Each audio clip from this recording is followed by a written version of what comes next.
Welcome to the only daily podcast focusing on compliance news of the day. Each morning, start your day with a cup of coffee and Tom Fox, the voice of compliance, to hear about 4 of the top compliance, corruption, or leadership stories you will need to start your day. The Daily Compliance News is a production of the Compliance Podcast Network. First, a word from our sponsor.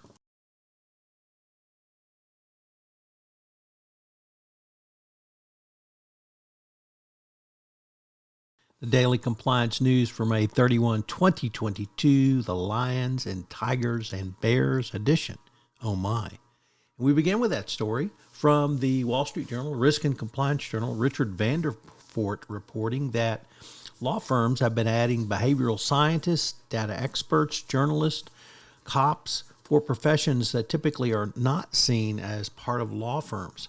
Facing competitive pressures from professional firms and clients who want to solve business problems, not just legal problems, in one place, law firms are actually branching out.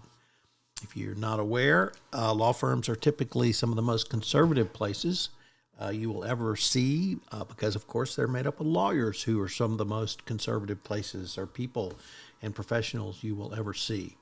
So client demand is actually driving this, and I would say the market innovations of people like EY, Deloitte, and PwC who put together legal practices, but of course can't call them that because they're corporations, not law firms.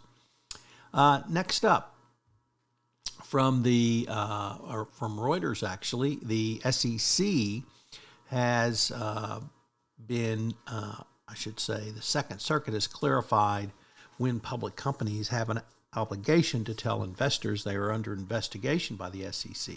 There's no absolute obligation, but companies are not entirely free to hide those investigations. Unfortunately, it's not always clear when those investigation obligations kick in. Nevertheless, it's when it becomes material. So the Second Circuit now has taken a look at that issue. Next up, also from Reuters, the SEC has unveiled rules to ensure ESG funds follow through on investments. So the SEC proposed a pair of rule changes aimed at stamping out unfounded claims by ESG funds on their credentials and enforcing more standardization of such disclosures.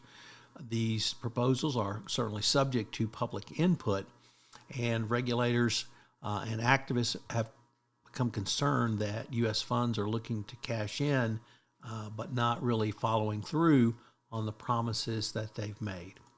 And our final story comes to us today from Bloomberg, and it's a follow-on to the Glencore story.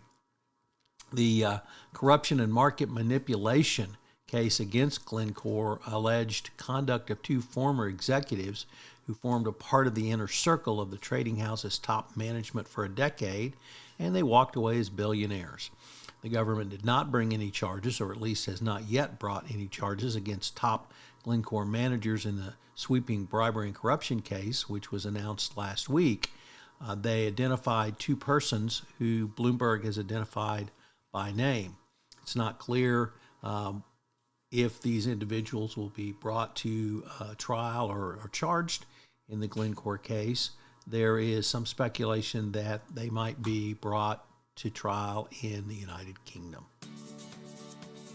The Daily Compliance News is a production of the Compliance Podcast Network and a proud member of C-Suite Radio. Thanks so much for listening. I hope you'll join me again tomorrow.